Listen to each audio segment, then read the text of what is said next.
to the ballroom so our event can start in a few minutes. Thank you very much.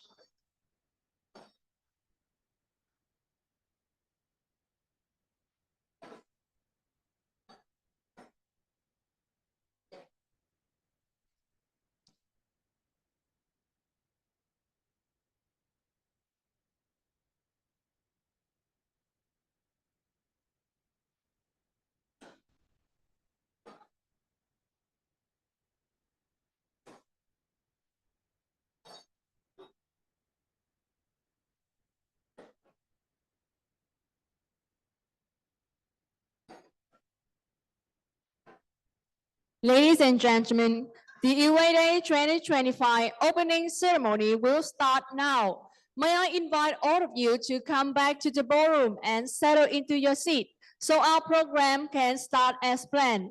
Thank you very much.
Ladies and gentlemen, we will continue with the UA Day 2025 opening ceremony. Please come back to the ballroom and settle into your seat so our program can start as planned.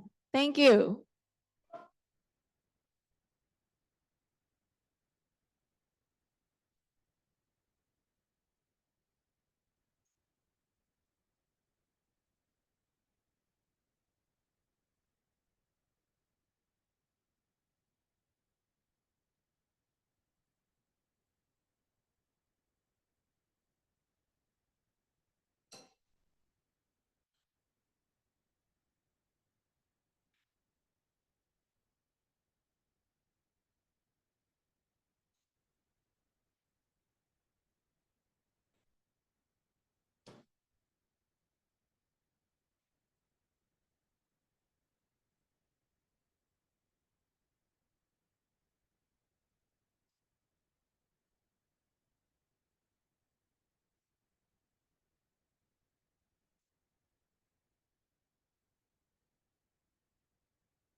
Welcome back, ladies and gentlemen. We will now hold the opening ceremony of the Universal Acceptance Day 2025. The annual UA Day raised awareness on the importance of digital inclusion and a multilingual internet. This year, there are over 58 regional, local, and local UA Day events held across the world. Through this event, the community comes together to discuss collaboration towards achieving a multilingual internet. This year, UA Day 2025 events are organized in collaboration with the United Nations Educational, Scientific, and Cultural Organization, UNESCO, and the ICANN community, including the Universal Acceptance Steering Group, UASG. And to help us kick off the Global UA Day, it is my pleasure to invite honorable guest, Ms. Tripti Sinha, ICANN Board Chair, to the stage to deliver her opening speech. Please give us a big round of applause to welcome her.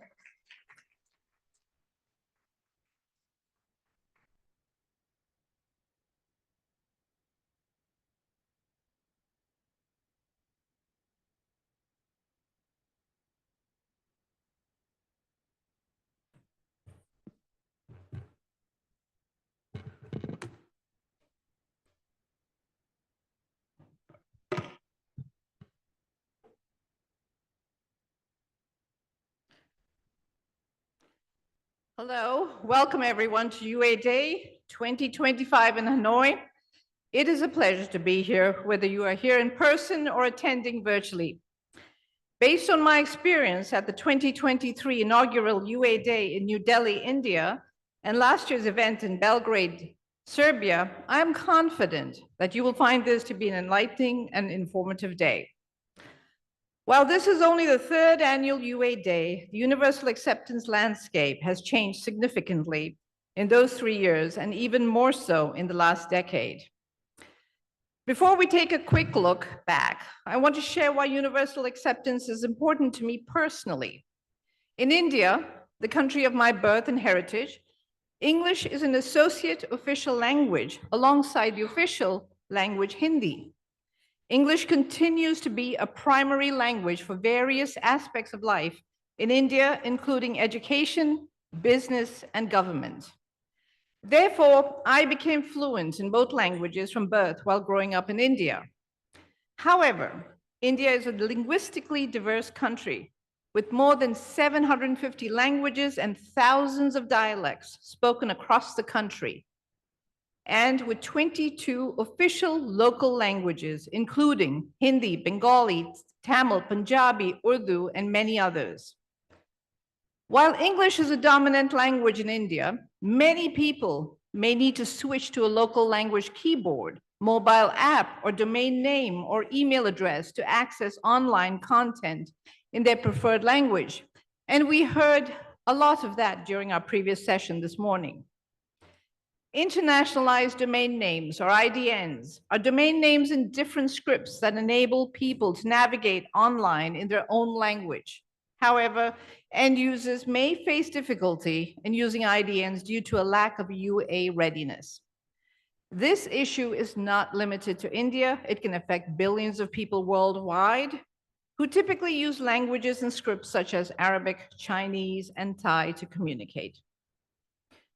Universal acceptance is necessary to ensure that newer domain names that are longer than 3 characters and in different scripts can be accepted, validated, processed, and displayed correctly and consistently to provide a seamless user experience.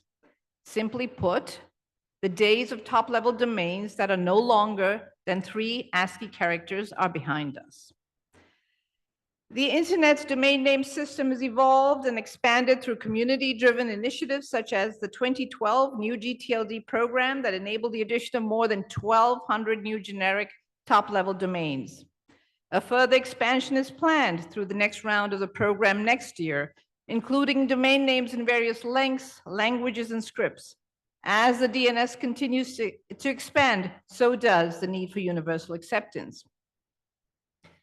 A decade ago, very few people knew or cared about universal acceptance. Today, many forward-thinking entities and solutions providers are or are becoming UA ready. Much of the progress has been accomplished is due to the hard work of the Universal Acceptance Steering Group, which was formed by the community in 2015 and celebrated its 10th anniversary this year. Congratulations to the UASG on this milestone, and my sincere thanks to the many volunteers who have contributed their time, expertise, and passion to raising awareness of universal acceptance and developing tools that are enabling organizations globally to make their products and services UA ready.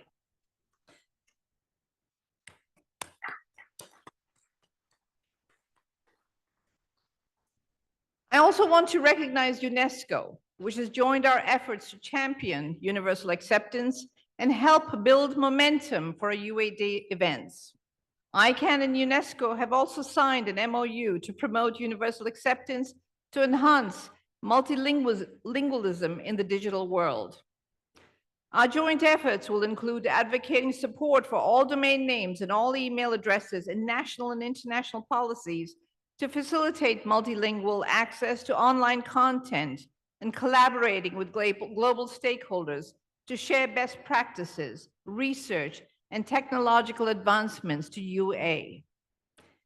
And last, but certainly not least, thank you to all of the UA Day event organizers globally, past and present, for your hard work.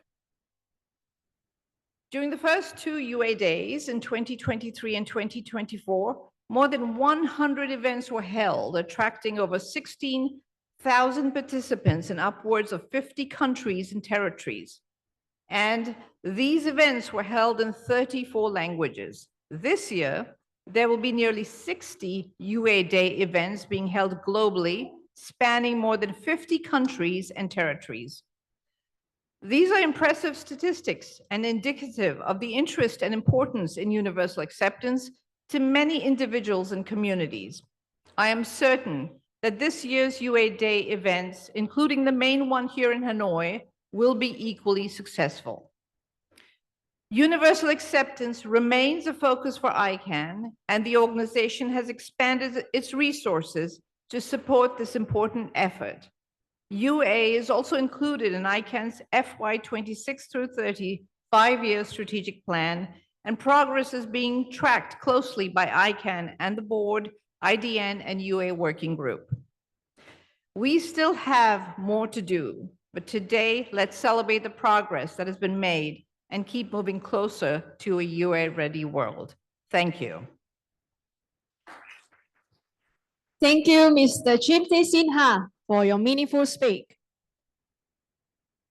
And next, we would like to invite Deputy Director General of VNNIC, Mr. Nguyen Giang, to the stage for his opening remarks. Mr. Nguyen Giang, please join us on stage.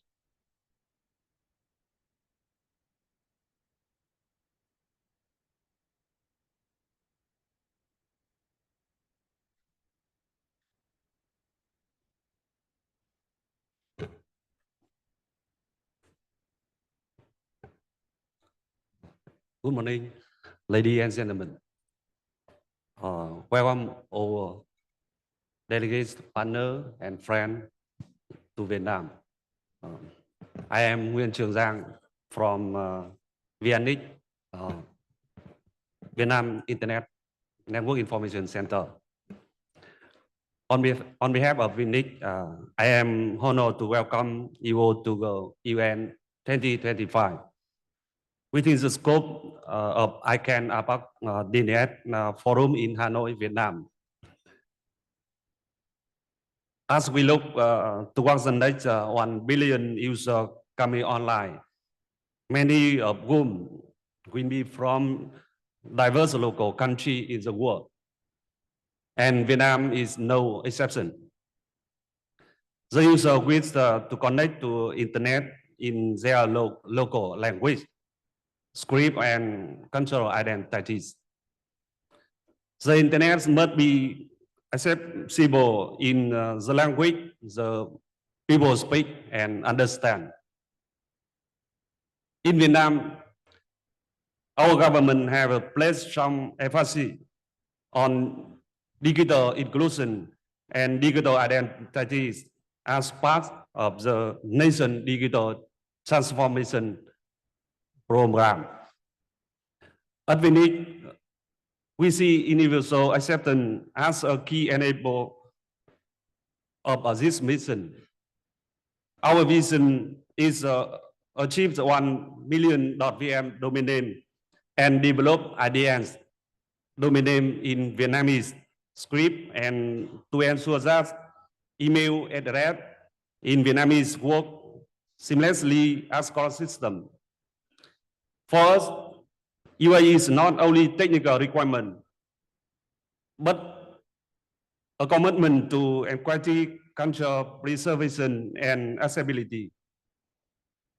As part of our ongoing efforts, VNNIC is proud to say that we are on the continuous journey to operate and develop nation DNS infrastructure support IDN domain name. Collaborate with ministry, local authorities, and education institutions, and train the next generation of internet engineers equipped with the UN ready mindset.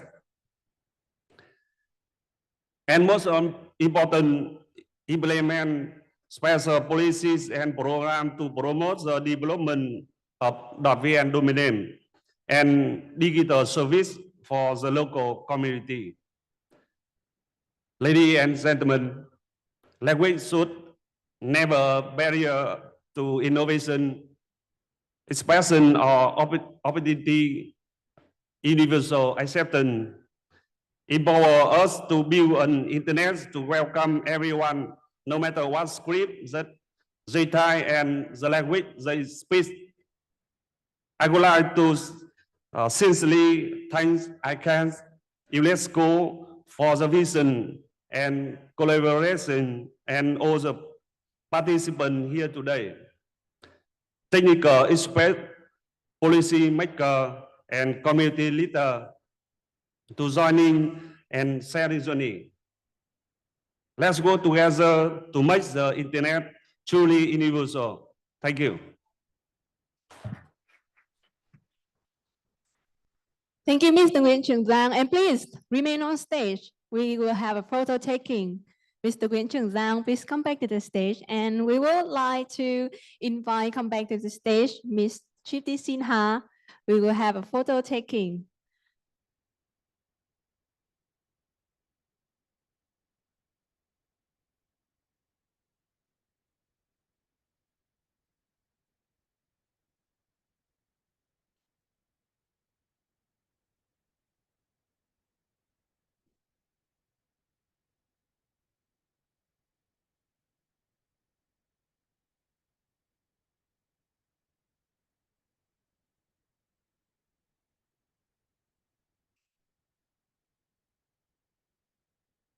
Thank you, our honorable guests, and you may return to your seat.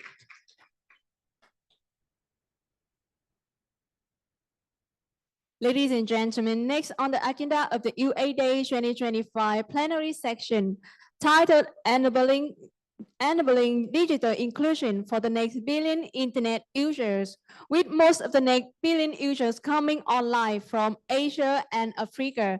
This section will discuss how the Internet must support the languages and script for these users and the need and efforts to promote multilingual Internet access. And please welcome our moderator for this section, Ms. Eliza Agopian, ICANN Vice President of Strategic Initiative. Ms. Agopian, please come to the stage. And can I also invite the panelists for this section to join her on stage? Yeah, the floor is yours. Thank you. Thank you. Could I invite my fellow panelists to join me on stage? Mr. Edmund Chung, Mr. Curtis Lindquist, could you join us on stage? Thank you, Anil.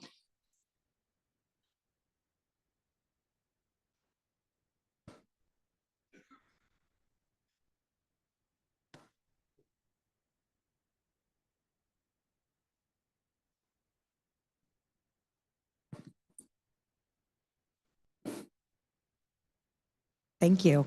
Hello, everyone. Thank you very much for joining us today to celebrate UA Day. We're really excited to be here in Hanoi. My name is Eliza Agopian. I am ICANN's Vice President for Strategic Initiatives, and my team is focused on projects and programs that really advance ICANN's broader strategic goals, which includes, of course, our organization's focus on the development, advancement, and promotions of internationalized domain names, which is our focus today, as well as, of course, the universal acceptance of those names. As you've already heard in the opening remarks, universal acceptance is a technical requirement that ensures all valid domain names and email addresses, regardless of language or script or length, can be used by internet users and accepted by all internet-enabled applications, devices, and systems. So in a moment, I'm going to introduce our panelists, but let me tell you a little bit more about what we're going to discuss today. So ensuring that all top-level domains work the same for all users is an important goal for us, as well as for our fellow speakers here. UA is a gateway to a more multilingual internet, and it's key to unlocking the potential of new GTLDs, which we've been talking about a bit this morning. New GTLDs foster competition, consumer choice, and innovation in the domain name industry, and are really an important part of why we mark UA Day each year and ask you to do the same today and also in your work. Achieving UA readiness ensures that everybody has the ability to experience the full social and economic power of the internet using the domain names and email addresses that best align with their interests, business, culture, and of course, language and their scripts. I'm particularly happy to be here in Hanoi. This is my first time here, but also because Hanoi and the broader Asia Pacific region is really emblematic of why a multilingual DNS is critical to ensuring an internet that works for the next billion users. In this region alone, there's more than 3,000 languages. Many of those use their own scripts as well, and making sure that those scripts can be used in the DNS equally is really critical to ICANN and to each of my panelists. So let me briefly introduce them. We'll start with Edmund Chung, to my far left. Edmund is the CEO of .Asia organization. He serves on the executive committee of the Internet Society Hong Kong, the board of the Make a Difference Institute, and heads the secretariat for the Asia Pacific Regional Internet Governance Forum. Edmund also served on the founding board of the Internet Governance Forum Support Association and continues to support its secretariat. He recently completed 3 years of service on the ICANN board of directors, where he also chaired the board's IDN UA working group, which is really focused on these issues for our organization. Edmund is also an inventor of patents on internationalized domain names and email addressing technologies, and has served on many global IDN-related technical and policy groups. Anil Kumar Jain, of course, is the chair of the Universal Acceptance Steering Group. You heard from him earlier with a great question to the earlier panel. In his career, he has served as the Indian Telecom Services Officer and as the Chief Executive Officer of NICSI, or the National Internet Exchange of India, and as the Chief General Manager of BSNL. He was also chair of the India Internet Governance Forum from 2021 to 2023. And in the ICANN world, Anil has done quite a lot. He has served as vice chair of the IDN CCTLD Working Group 4 and vice chair of the Internet Governance Liaison Group, and a member of the Internet Service Providers and Connectivity Providers Constituency Group, the Pilot Holistic Review Team, and a member of the ongoing Latin Diacritics Policy Development Group. So Anil is a very active member of our community.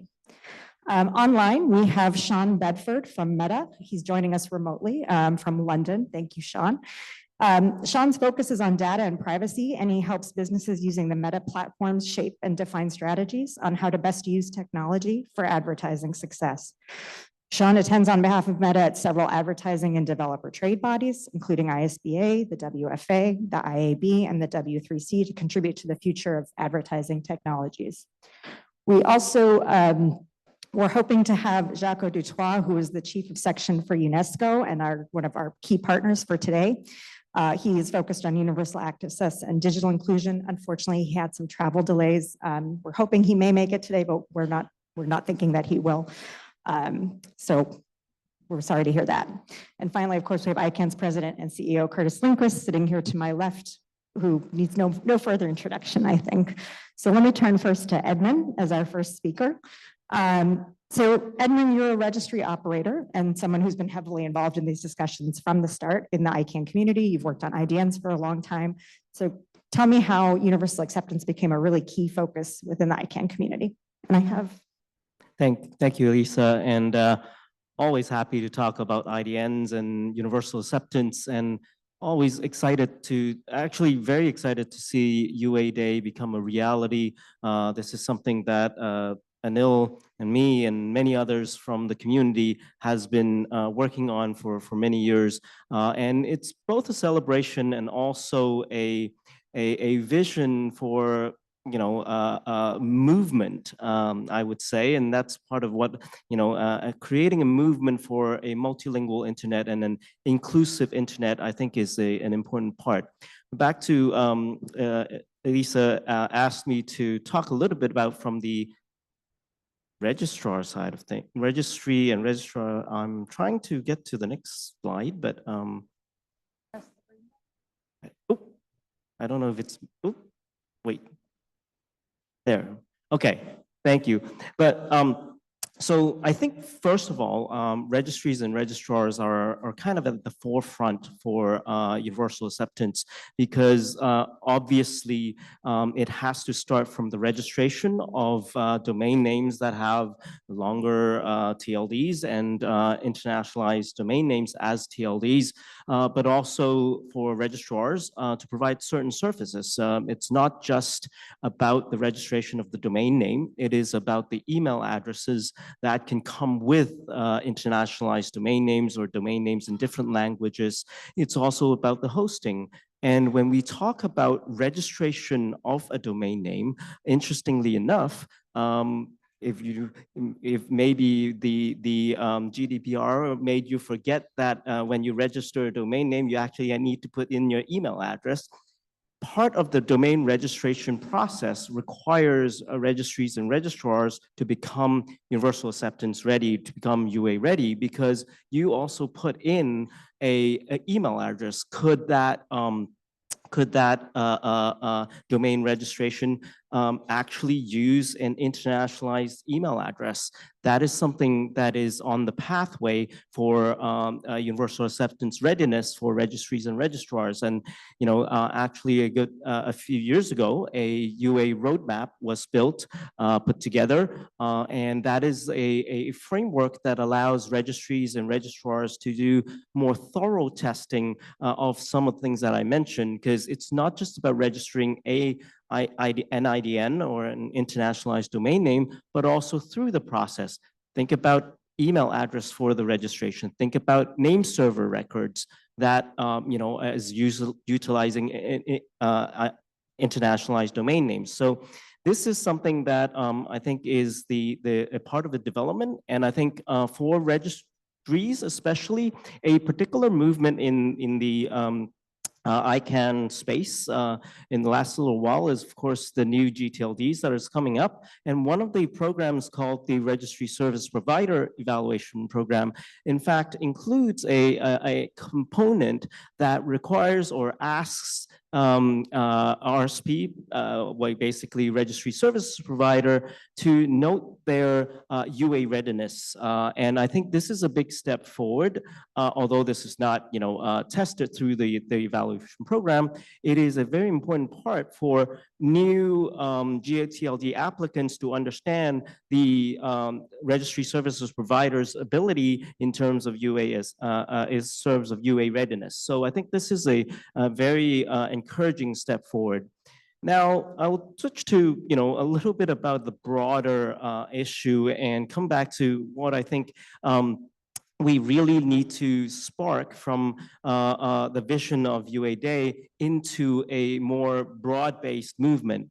We live in a multilingual world. There is no question about it. There are billions of people who do not speak English as their native language. But interestingly enough, the web is still very much English-centric. If you look at the web content today, almost 60% is still English. And that is an issue that I think needs to start from universal acceptance and start from domain names. Why do I say that? Of course, it's all about the content. So how does domain names play a role? First of all, I'd like to go back in the history a little bit. Well, when the World Wide Web, the web itself was invented in 1989, but 6 years before that, the DNS was in place. 6 years before the web was invented, the DNS was ready for English names and email addresses. And that is, I think, an important thing to realize. It is the navigation system and the identifiers are as important because they form the foundation for content on top of it. And I believe that this is why universal acceptance is important. This is why a truly multilingual internet, as much as it is about content, it must also be about the identifiers and the identity that people can bring offline to online. And that is what I think the DNS laid the foundation for the web back in 1983. Today is the time as we celebrate UA Day, to make the DNS ready for multilingual internet. And that's and we have seen progress. I think that's a very important part. Through the UA program at ICANN, UASG, we've seen a little bit of progress, but I think that's not enough. And one of the things that I think our colleague from Meta will probably touch on is the challenge of the universal acceptance issue as well. The issue itself may be not that difficult, isolated, but it has got a long tail. What do I mean by that? When you talk about domain names and email addresses, they form a very core part of any logins. Basically, most of the logins on the internet still utilizes domain names or email addresses in some way, shape, or form, whether it's about forgetting your password, or simply registering for account, which means that, for example, if you're on Gmail or Google Apps or Outlook, the first thing you do is you need your login ID, and that login ID is an email address. What does that mean? So updating the system for universal acceptance readiness means updating all systems, because all systems require login in some way, shape, or form online. And that's the challenge. And the other thing about it is, because of the long tail, it creates a chicken and egg issue. When not every single system is updated, it is very difficult to show the latent demand and make internationalized domain names a kind of not a second-class citizen, because today it is still sort of a second-class citizen, because there are many kinks and many problems that still exist. Although we are making progress, it is still a chicken and egg issue, because people can't use internationalized domain names and email address as easy as English today. So I will leave with three things that I want to, kind of a call for action in a sense about UA and UA Day. First of all, how do we break that chicken and egg? One of the things that I realize is that a multilingual internet makes for a safer internet. Why do I say that? Well, what I realized is that, for example, when my dad starts getting online, and when I am trying to tell him about phishing websites, about scams that you get from emails, what is the first thing that your cybersecurity expert tells you? Check the email address, check the URL that you're clicking on. But if my dad, is not as fluent with English, it's very hard to distinguish between those gibberish, string of letters. But if it is in Chinese, where he's very comfortable with, it's much easier to pick up a little bit of nuance. This looks like a something that I couldn't trust. That is why a multilingual internet makes for a safer internet for the wider people, and that's something I think security experts should pay attention to. The other thing about UA Day and also the UA movement, I think, is about language justice. It is not that, the problem a lot of times from the technical community is that, I kind of can deal with English. I need to get this feature out for the latest feature. That is always true. However, when you think back about it, it needs to be about language justice. It is, for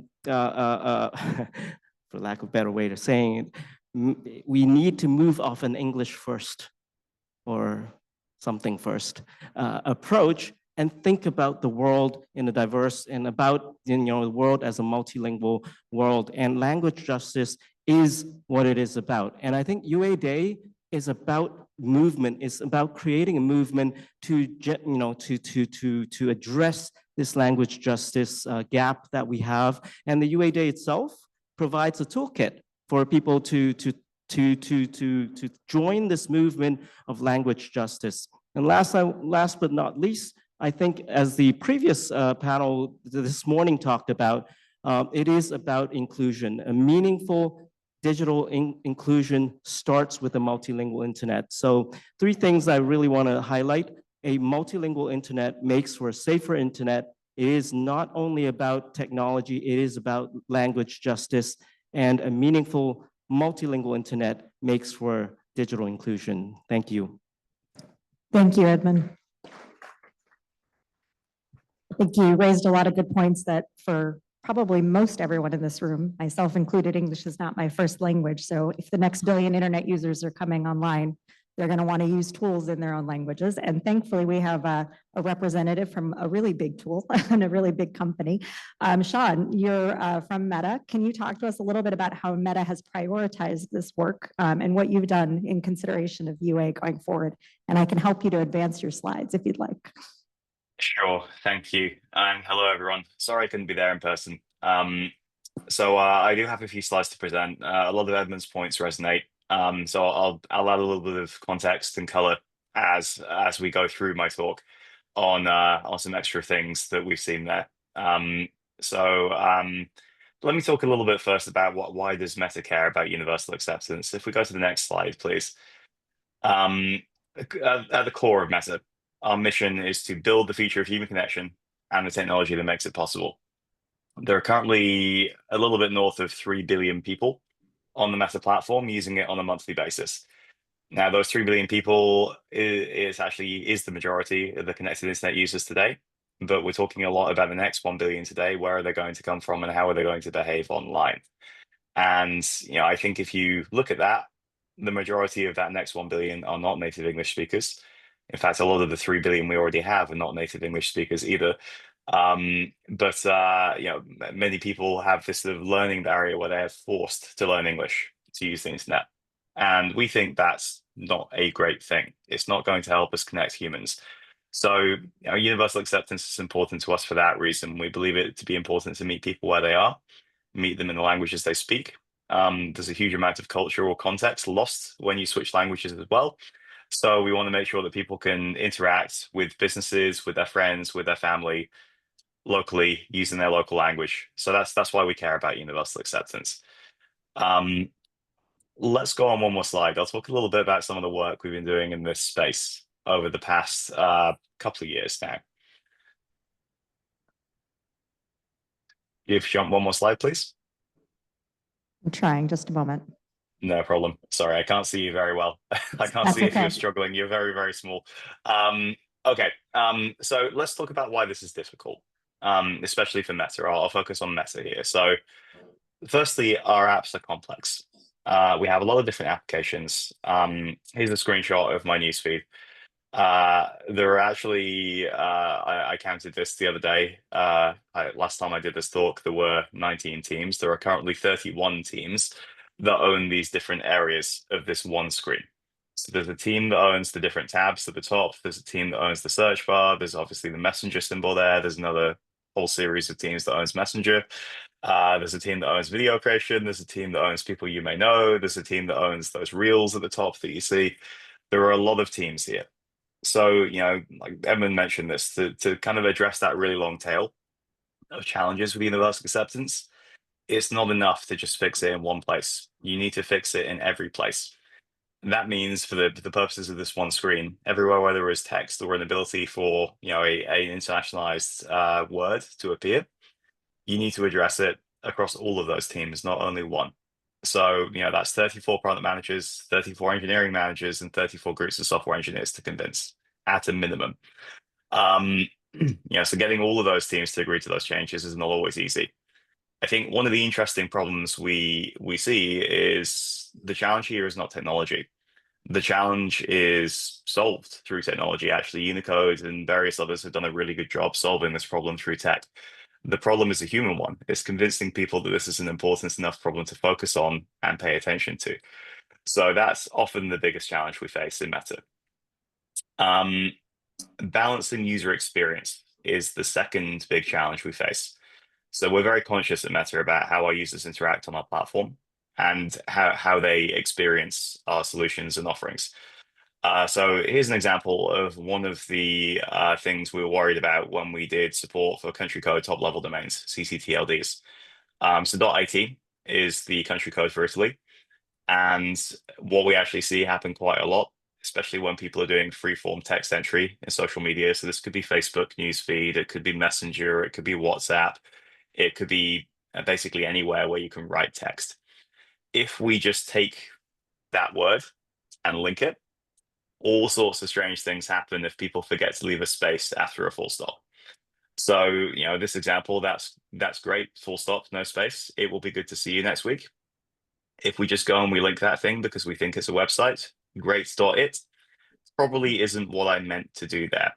So, making sure we balance that user experience and assess that is another key part of our day-to-day as part of driving UA adoption. Finally, just the sheer spectrum of IANA domains. IANA is largely recognized as the accepted list of approved top-level domains. Those domains exist in various languages. You'll find some of those in that list in Thai, Vietnamese, Japanese, Hebrew, Sanskrit, Arabic, various other languages. And we actually do a terrible job supporting non-Latin character sets today. It's something I'm working on. I'll talk more about that in a second. But like the sheer spectrum of domains in there, and keeping on top of a list is easy. Keeping on top of that list and tracking through all the way through, again, to Edmond's point, the long tail, not so easy. We can't just take a new domain off that list and apply it across the entire platform. Doing that takes, if we had a process, which we don't have a very good one, we're beginning to, but we don't have a great process for this today, takes months, if not years, to add one new top level domain to that list. So, we have work to do. Let's put it that way. Let's go on one more slide, please. So I don't want to talk all doom and gloom. We have made some progress. So in the past 2 years, we've added ccTLD support across web. So www.facebook.com, instagram.com, web.whatsapp.com. Most country code domains are now supported, with a few exceptions, as I mentioned, to sort of balance out that user experience where we see a really high, what I call a false positive rate. We're linking something that we didn't mean to. We won't always link those ccTLDs, but for the most part, we're now much more regularly linking ccTLDs in people's content. We're in the middle of an investigation for GTLDs, global top level domains. This one's a bit harder. That user experience problem I mentioned is significantly worse for global top level domains because many global top level domains are themselves words, so are much more likely to appear in pre-written content. We're in the middle of that investigation at the moment. We're logging usage online of those domains, and we're figuring out, based on that, where do we want to set that bar in terms of user experience and trying to maximize the possibility for more domains being linked more often that are recognized GTLDs by the IANA. Finally, Google did some really good work last year, actually, on Android. They recently added and backported support for an IANA list from 2024. So Android, as of now, actually supports the vast majority of top-level domains. So that's top-level domain work. I'll talk a little bit about other things. The support for internationalized character sets in URLs, the support for internationalized character sets in email addresses. There is still a lot to do there. As I mentioned, we do a terrible job with this. We actually punicode, we encode in a strange way every single thing that has a non-Latin character set in it right now. This has knock-on effects. Probably the best example of this right now, we're in Vietnam today. So if you wanted to sign up for a Facebook account with a Vietnamese email address, with an email address with Vietnamese characters in, you can't. It won't actually let you complete that sign-in. It will fail with an obscure error message. Now, it might sound easy to fix. It's like, let's just fix login to accept Vietnamese characters. Sure, I can fix that. The problem is, I don't know what else is going to break. So I fix the login page, I fix the ability to sign up, and then we'll store your email address. I have no idea how we store that email address because many of these systems are old. Let's talk about some of the challenges. If we go on one more slide, let's talk about the challenges we face. Oh, I think you skipped one there. Can we go back one? Thank you. So I'll start with the second challenge. Foreign language encoding isn't always easy. A lot of the code that we're dealing with at Meta, and indeed a lot of the code on the internet, is very, very legacy. The code at Meta is actually relatively new compared to most of the internet code. So much of the code I'm working on here is from about 2006, 2007. It's very low level. It's very old code. That is, how do we deal with links? How do we deal with sending people to other websites? How do we deal with detecting if something is a link for a website or an email address? A lot of that code was written in 2006, 2007, and never touched since. So it hasn't been updated to reflect modern Unicode encoding standards. It hasn't been updated to reflect proper internationalized support. So I'm going through and doing much of that work right now. The problem is there's a lot of it, and there's a lot of things building on top of it. So we could just change login. But if we just change login to support international character sets, there's a very high likelihood that something else somewhere else in the system doesn't know about that and we get some kind of strange and unexpected behavior. The best case would be some kind of display issue, similar to what you'll see if you type in the link in Vietnamese right now and post it, you will see it's encoded in a strange way with penal code. The best case is we display it badly. The worst case is we store it in some unexpected format and it causes some downstream bug or some downstream error that causes other problems. So the act of going through all of that with a fine-tooth comb, finding those bugs, finding those problems and solving each one of them, that's a slow and painstaking process. So that's the first thing. It's like doing this across our own systems is not always straightforward. And this is true for many companies, not just Meta. The second thing, which I'll talk about, is we lean a lot on libraries that exist in mobile operating systems. There are really two main mobile operating systems, iOS and Android. And within those two, there are other companies that are in control of how those mobile OSs progress. That can be used to determine what is and what is not a URL. It can be used to determine what is and what is not an email address. They use something called regular expressions under the covers to determine this. And sometimes these mobile OS vendors will make their own determinations about what they consider to be valid. I mentioned earlier that Google recently updated Android to support more TLDs. By extension, all of Meta's Android apps actually inherited that behavior. So now that Android supports it, all of our apps just inherit that and they use it. So that's great. The other mobile OS platform has a different set of rules, which are a little bit less transparent, and there is not comprehensive support there. So we'd prefer to lean on the mobile operating system. The reason for that is that every app is consistent, and we believe a good user experience involves a consistent experience within your device across every single app. Like there is a possibility of us building something separate, but that would just work for Meta, which we don't believe is the best thing for users. So the second biggest challenge here is cohesive mobile operating system support for UA, which is still very much a work in progress as well. I will stop talking there. So that's my presentation. Thank you for listening. I think we have time for Q&A later, but yeah, please feel free to triage questions my way, as I can't really see any of you. Thank you very much, Sean. And yes, we will have a Q&A after our speakers, so we'll open up the mics then. But thank you. That was a really kind of interesting overview of how complex the problem is. And it's really great and kind of heartening to see how much you're doing to address it.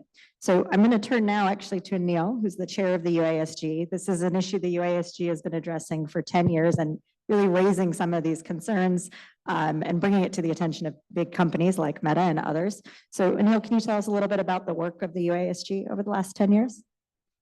Thank you, Eliza. So first of all, on this Universal Day celebration globally, I would like to congratulate all of you who are present in person, the people who are online, and the entire UA community for making these efforts to ensure that UA awareness goes to every ears and every eyes across the world. Now we have heard we have heard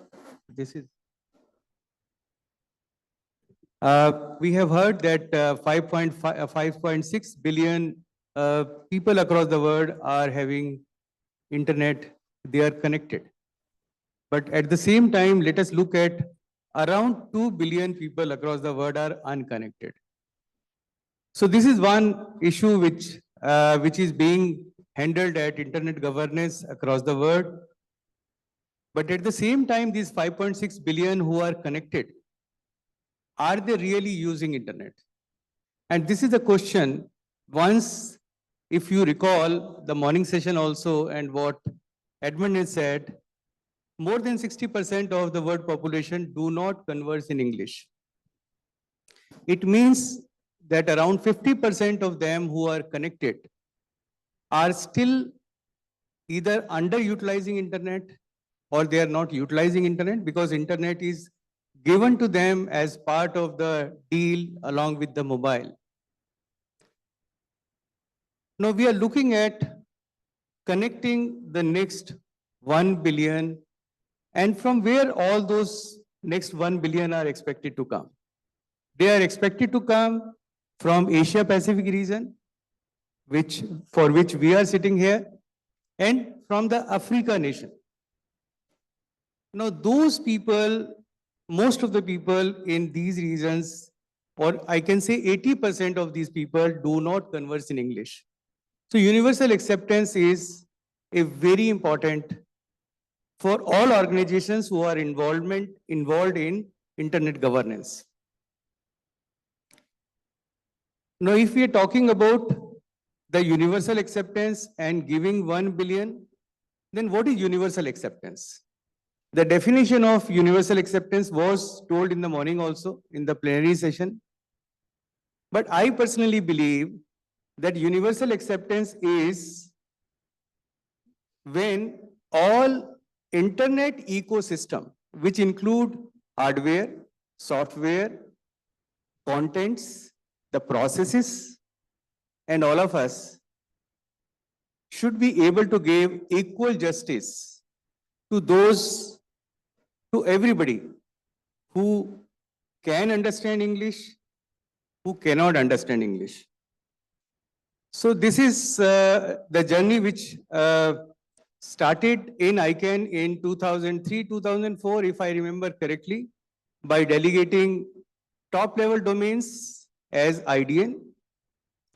And the community in ICANN understood that a focus is required in achieving universal acceptance that is technical as well as non-technical.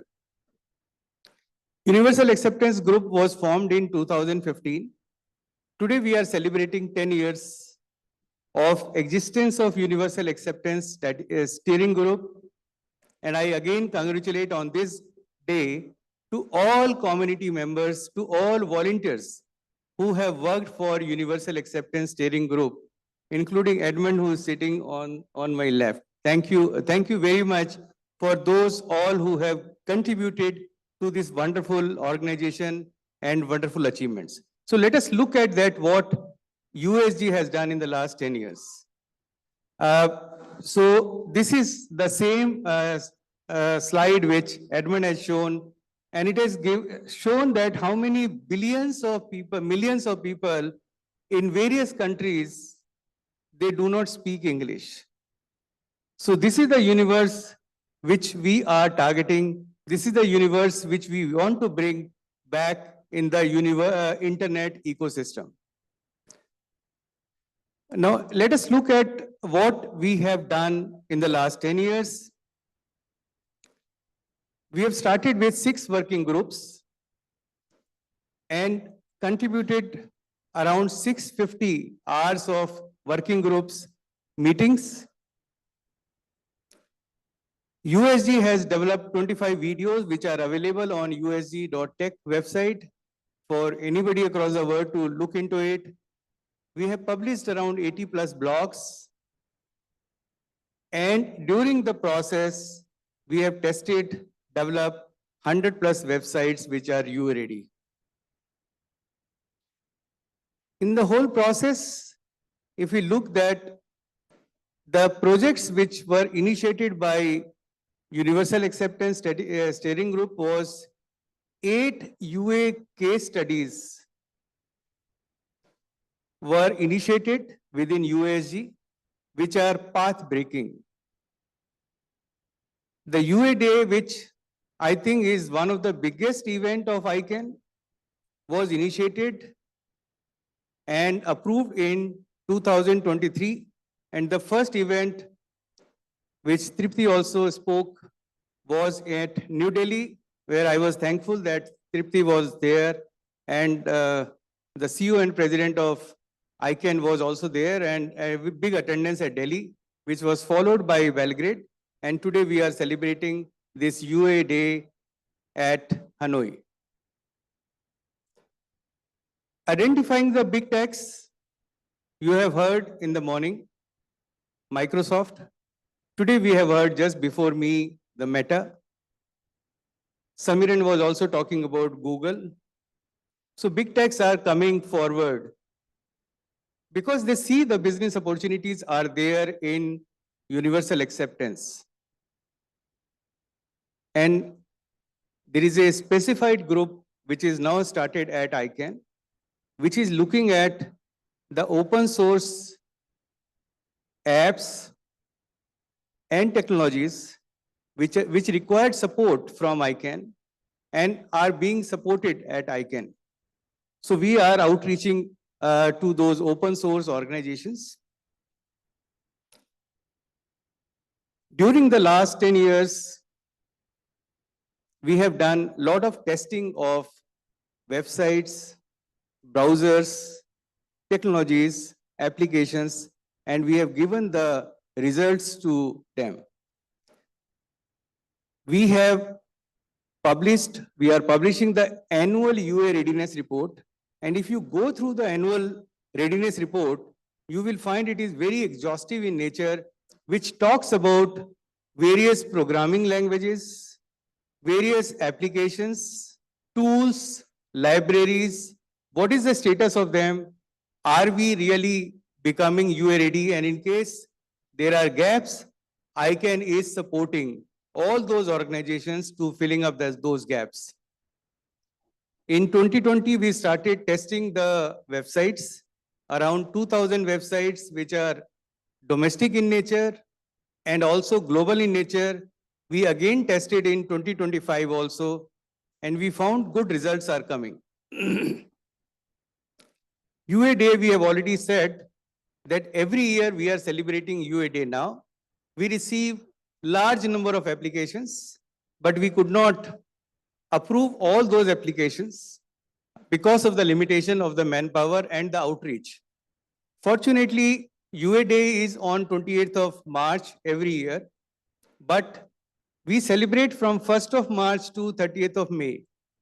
And this is just to accommodate everybody with their schedules, with their culture, so that everybody gets involved in this. So we have 150 such programs in the last 3 years, and we hope that UA Day remain as active as possible, and we should be able to reach out to every country in the future. Now, as far as last 10 years is concerned, the major contribution was raising the UA Day, UA awareness, and also giving the technical solutions to the people. Now, let us look at that. What are the results which we have received, we have achieved in the last 10 years? Out of 1,500 plus TLDs which are delegated by ICANN, 151 are IDN. Progress is less, gap is less, gap is more. I think we have to go faster in that. 4.4 million second level domains are active today on IDN. As we discussed as Edmund was talking, the EAI acceptance is now more than 28%. And website acceptance, whether it is domestic or global, is more than 13%. We were talking about the work by the registries and registrars. 85% of the CCTLDs and 41% of the GTLD registries are now UA ready. Interesting is that USG has provided generating an atmosphere to accept UA as an essential internet governance challenge. So except along with USG, several SOs and ACs within ICANN have already started working on UA. IGF has started working on UA, and I'm very happy that ICANN and IGF has put UA as the first 5 strategic plans for the next 5 years. I just want to finish with that work in progress in USG is we are working on developing a toolkit for self-testing of AI system, where people can test their system and can declare themselves as platinum UA ready, gold UA ready, or silver UA ready. As I discussed in the morning, testing and implementation of universal acceptance academic curricula is in the process, and we hope that this will have a lot of impact for the new generation. ICANN is working on a new business case study on the universal acceptance. This will motivate a lot of organizations to adopt UA. We are settling UA issues with the big techs. USG is conducting a survey to understand key parameters of UA readiness in any organizations. And we are also working on motivator and demotivators of the UA implementation. Lastly, I just want to inform that there is a need for everybody to work on it. For government, for business organizations, for people like you and me, for civil academia, as well as for the students who have to come forward and take it. I personally feel that time has come when everybody has to come together under the umbrella of universal acceptance, do the things together and achieve universal acceptance. Unless people work in cohesive, synchronized manner, UA objectives for which we have set up in front of all of us may not be achieved. So I stop here. Thank you. Thank you. Thank you, Anil. And there's a lot that the UASG has done. And if you look on their website, there's quite a lot of research and really interesting data on there. So I'd really encourage you to take a look at that. So a lot of what UASG has done is fed into ICANN's work, and Curtis is still early in his tenure, but he's not unfamiliar with this field and the work that we're doing on UA and IDN. So Curtis, maybe you could speak to us a little bit about how the organization has structured its work, particularly as we're getting ready to open up for a new round of new GTLDs next year. Sure. So as we heard, universal acceptance isn't really a new issue to the technical community, and bringing scripts and languages onto the internet has been an effort since the late 90s. We started doing miming coding in emails, etc., to bring languages on through to the work we're doing today on universal acceptance and domain names. And this challenge of bringing new scripts and languages onto the internet, I think, has been as we heard from Sean, going on for a while. And I think, having been around from when the work was done on emails in the late 90s, I think it's a very similar experience, to be honest, a little bit history repeating itself, perhaps. I think, as we know, that when it comes to IDNs and universal acceptance, this work really gained traction in 2009 when we created the IDN CCTLD fast track process, and we started seeing CCTLDs in IDN scripts coming online. And then, of course, with 2012 round of new GTLDs, we see a lot more domain names coming online, and this became more of a pressing issue, perhaps. And I think my fellow panelists have already given quite a bit of good overview of the challenges and this current status of universal acceptance. But I also think that we should recognize that we have come a long way. I think just the fact that Sean is here and Meta is here to talk about the challenges is not where we would have been 10 years ago. So I think the fact we have raised a lot of awareness, there might be a few challenges left. And I think Sean would acknowledge that if we would have had done more in 2006 when that early code was written for Facebook, probably we wouldn't have this issue today, right? But, you know, I think we are learning. As I said, we had a very similar experience when it came to emails, right? From an ICANN's perspective, let me just give you a little bit of an overview of what we have been doing internally. So 90% of ICANN's internal systems today support universal acceptance, and there are still some vendors who are working through this. We are working together with all of our vendors to remedy issues. We include IDN support as a requirement in all contracting work we do, and even if vendors can't support that directly, it gives us a opportunity to engage with them and have a discussion on these requirements. So that's something that we're using as a tool ourselves to really build this and make sure that our vendors incorporate universal acceptance in their roadmaps and in their products. Universal acceptance has also been part of ICANN's strategic roadmap for the last 5 years, and it's also including in the strategic plan that for FY 26 to 30 that comes into force on July the 1st, sorry.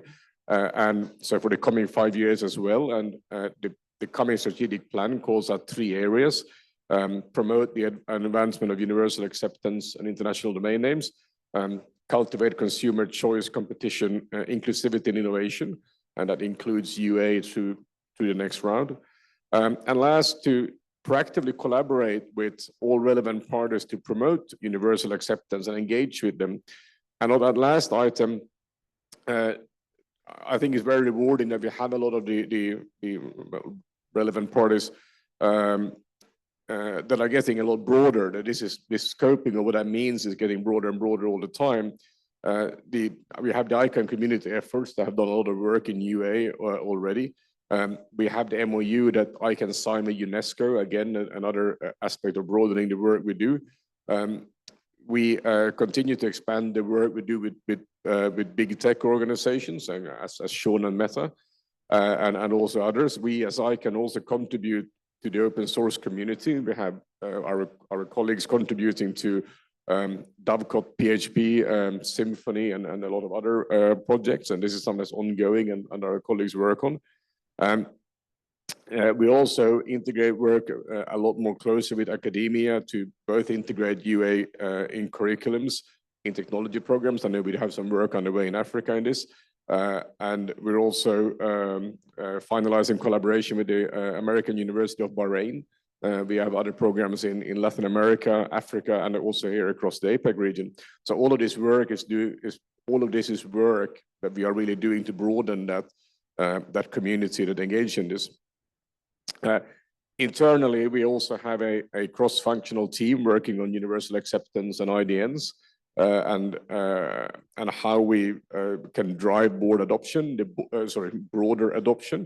The board also have a working group that looks after IDN and universal acceptance work, and they provide input to the org on this work and the progress on this. And as part of this, as you might have seen, the board asked me to evaluate the ICANN work on universal acceptance and adoption, especially in light of the new strategic plan that will come into force in July. This assessment has just been completed, and we announced that we're going to form a new universal acceptance expert group that will further support and drive this. That expert group will have representatives nominated for each of the SOACs, as well as a chair and 6 experts that I will invite to join this group. What we're hoping is that this expert group will really drive and provide guidelines for ICANN works on how we can drive further adoption of universal acceptance. If you want to know more about this, this is published on the ICANN website. But we also really hope that we can learn more about operationalization of, is that a word even? How we make universal acceptance more operational in the real world, to Sean's point and Sean's example, right? We will continue to support the UA Day and the various UA local initiatives around the world, as we have done so far, and really continue to really look forward to continue engaging with the community on how we drive this more into real operational uses of IDNs and UA technologies and use cases. Is this on? There we go. Thank you, Curtis. It's quite a lot of work. My team is very heavily involved in it, but it's very rewarding work, and we're quite excited about the future of it. And we'll be doing more talking about universal acceptance and the UASG's work at our ICANN 83 meeting in Prague. For any of you who may be there, we encourage you to join those sessions. So we have about 10 minutes left. We're happy to take any questions. There's 2 microphones in the room, or for our colleagues who may be online, we'd be happy to read your questions out loud, or if you want to raise your hands.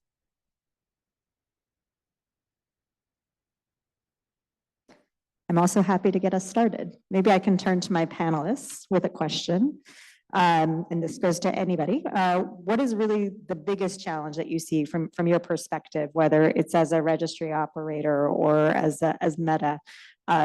What are the challenges in adoption that you're seeing in your day-to-day work?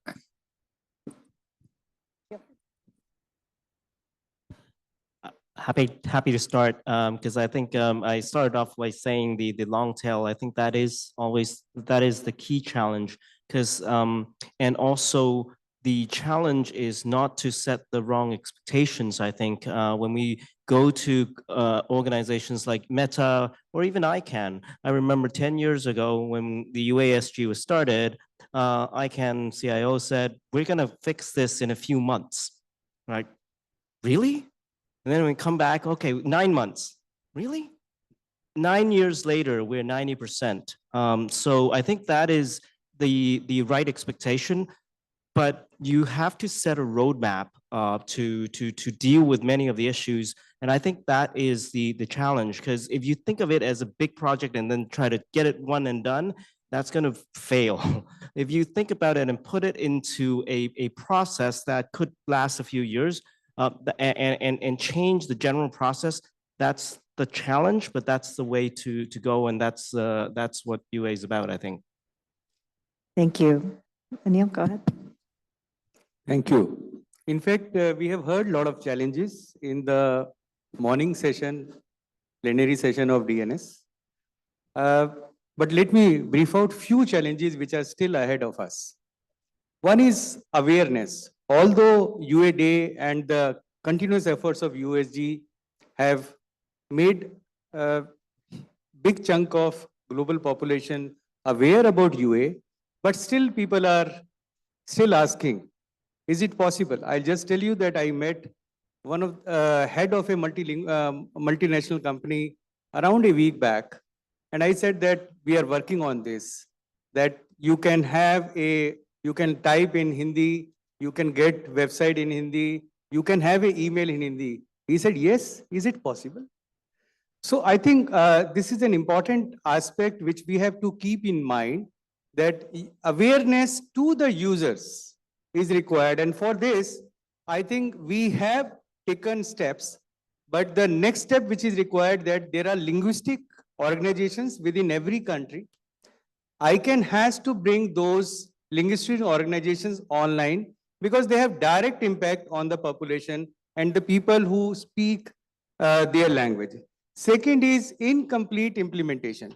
It means that, yes, we have approach to various technical heads and organizations, but we have seen that big organizations like Meta, Microsoft, they are implementing. But what about the small organization? Because you require a complete ecosystem for making a universal acceptance. Suppose I take a email which is in Hindi. Now, I can reach to one portion of the site comfortably, but if I reach to the other where the small organizations are there, if I'm not able to work, I get disheartened. I get demotivated. And in this process, I may not be able to basically continue to work with all this. Next is all stakeholders have to work in synchronization. This is very, very important. Technical community, the civil society, the people like we at ICANN or IGF, we have to work together. We are working in silos. And important aspect is the role of government. This is what we personally felt in USG. We have recommended to ICANN, and ICANN have already started this process through the government outreach. Big techs are important because they influence large population. And it is very, very important that big techs are supposed to put UA as their next long-term strategic plan. And if we are able to achieve this, I think big work is done. And I personally feel, last thing which I can say is developing something dominating application on UA, which should influence large number of people within the country. So these are few things which I personally feel. But at the same time, when we talked about the organizations, the first question is that what is for me? Am I able to get more business? Am I able to get more customers? Now, this answer is required to be given to them very systematically. ICANN has published a business case studies in 2017. ICANN is in the process of having a study, a new business study. I think popularization of that new business studies to everybody through all medias is very, very important to convince people, yes, UA is possible and UA is beneficial to all of you. Thank you. Thank you, Neil. Sean, anything you want to add? I'll add something super quick, and I think we've got Michael with his hand up on the line on Zoom for a question as well. I'm not sure if you can see the hands.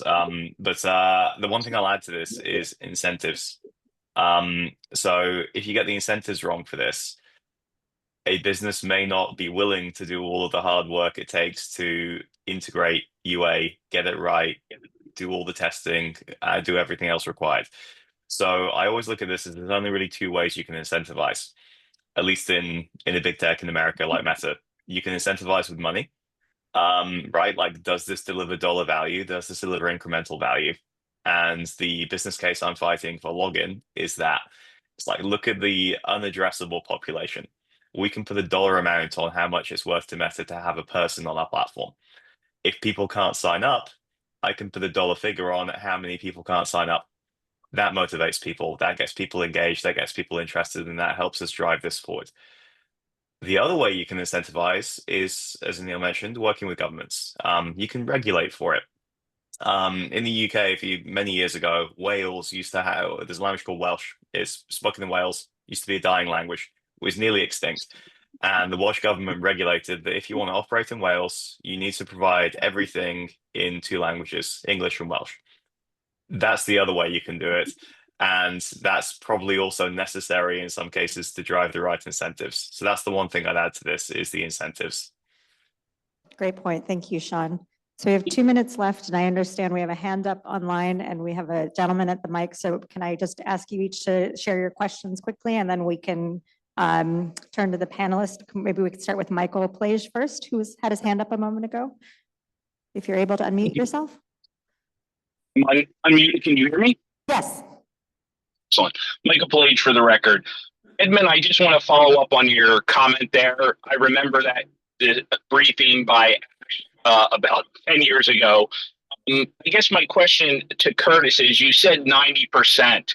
Could you actually give us a number of those systems that are not connected? My recollection from ASH was there was around a raw number of around 20 systems that were not compatible. Again, it was over a decade ago, but do you have an idea of what the actual number of systems are? Because as ICANN has grown, there's probably more and more systems. I don't know from the top of my head. I'm sorry. We can probably find out, but I don't. You're right. I'm not going to guess. Sorry.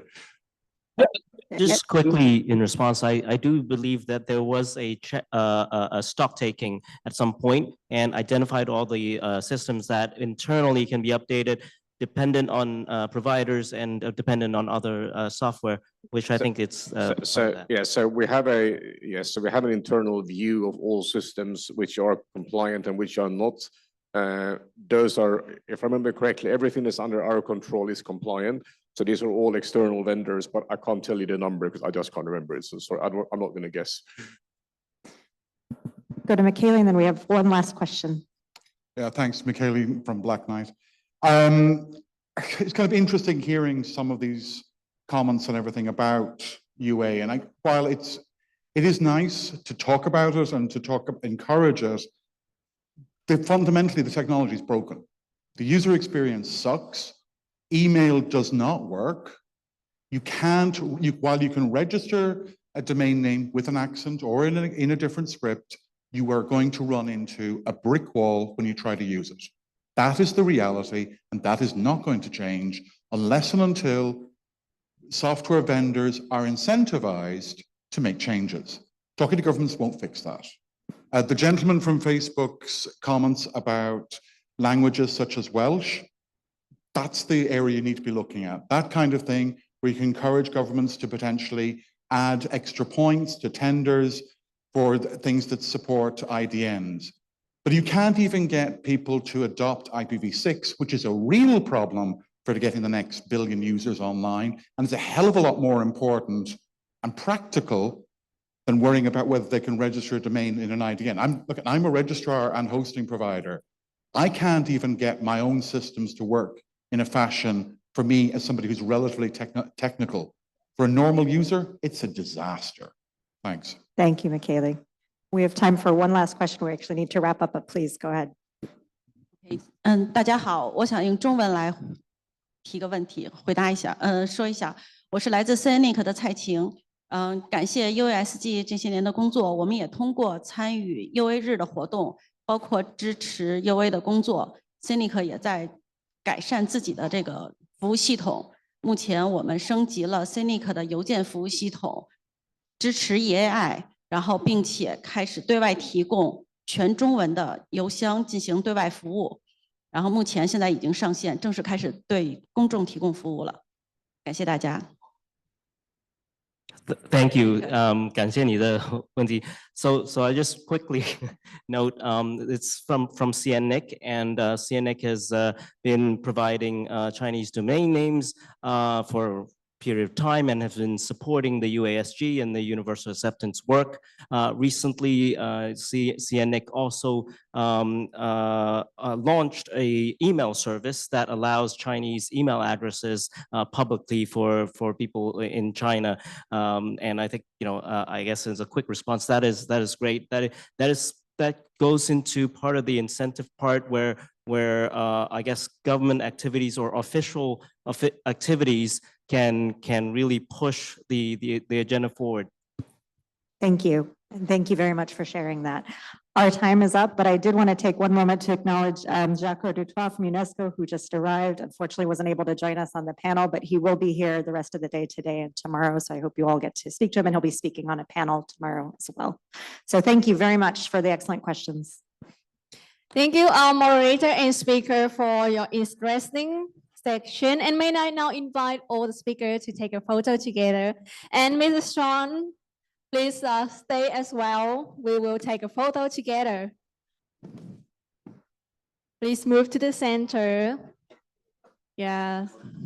And we can see Mrs. Sean on Zoom.